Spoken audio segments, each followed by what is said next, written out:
শনিবার সকালে দুর্গাপুরের নিউ টাউনশিপ থানা অন্তর্গত এবিএল এর মাঠে প্রাতঃভ্রমণ করেন বর্ধমান দুর্গাপুর লোকসভা কেন্দ্রে বিজেপি প্রার্থী দিলীপ ঘোষ। এরপরে বেশ কিছুটা পায়ে হেঁটে এসে স্বপ্না মার্কেটে এলাকায় চা চক্রে অংশগ্রহণ করেন। তবে আজ প্রাতঃভ্রমণ ও চা চক্র বিজেপি কর্মী সমর্থকদের ভিড় ছিল চোখে পড়ার মতন। সাংবাদিকদের মুখোমুখি হয়ে বলেন, এই রাজ্যে অস্ত্র উদ্ধার করতে গেলে কমান্ডো নামতে হচ্ছে ভোট করার জন্য। সিআইসিএফ আনতে হচ্ছে। পশ্চিমবাংলায় পুলিশের কোনো কাজ নেই। পশ্চিমবাংলাকে সন্ত্রাসবাদীদের গড় তৈরি করেছে। এই শাহজাহান যখন সিপিএম এর ছিল তখন পিস্তল নিয়ে ঘুরতো, এখন একে 47 নিয়ে ঘুরছে। তারপরে এখন আবার বিদেশি অস্ত্র বেরোচ্ছে। সন্দেশখালী একটি বর্ডার জায়গায় অস্ত্র কারখানায় আড়ত যদি হয়, দেশবিরোধী গতিবিধি হয়, তাহলে ভারতের সুরক্ষা কোথায় আছে? কেন্দ্রীয় সরকারকে জরুরি ভিত্তিতে এই সমস্ত সার্চ করা উচিত।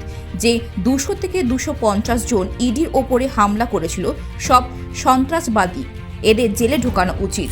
মমতা ব্যানার্জি বা টিএমসির অভিযোগ করা ছাড়া কিছু নেই, কারণ সব ঝুলির থেকে বিড়াল বেরিয়ে গেছে। আজকে ভাবুন, আপনি এখানে ভোট করাতে হলে সিআইএসএফ, সিআরপিএফ, বিএসএফ আনতে হয়। এখানে নেতাদের পাহারার জন্য সিআইএসএফ আনতে হয়। আজ অস্ত্র উদ্ধার করার জন্য কমান্ডো নামতে। কোথায় পৌঁছেছি আমরা? পশ্চিমবাংলায় পুলিশের কোনো কাজ নেই।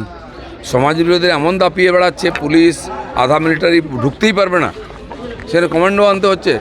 তাহলে এই নেতাদের বাড়িতে ঢুকতে গেলে কি করতে হবে? আমার মনে হয় আর্মি নামাতে হবে এরকম অবস্থা। পশ্চিমবাংলাকে সন্ত্রাসবাদীদের গড় তৈরি করেছে। যারা লুটেরা, দুর্নীতিগ্রস্ত, তাদের হাব বানিয়ে ফেলেছেন। সারা দেশে সন্ত্রাসবাদীদের শেল্টার বানিয়েছেন। আর কি বানাবেন? তারপরেও ক্ষমতায় থাকার ইচ্ছা পশ্চিমবাংলার মানুষ কত সহ্য করবে? আমি বলেছিলাম আগেই যে এই শাহজাহান যখন সিপিএমে ছিল পিস্তল নিয়ে ঘুরতো, এখন AK-47 নিয়ে ঘুরছে। এখন তো বিদেশি অস্ত্রও পাওয়া যাচ্ছে।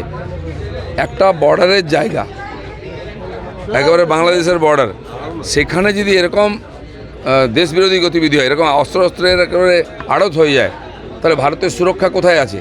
কেন্দ্র সরকারকে জরুরি ভিত্তিতে এই সমস্ত সার্চ করা উচিত। এবং যত ওখানে ওর সঙ্গে পঙ্গে লোক ছিল, এই যে 200-250 লোক যারা ইডি অফিসারদের অ্যাটাক করেছিল, সব কটা সন্ত্রাসবাদী, সব কটা জেলে ঢোকানো দরকার।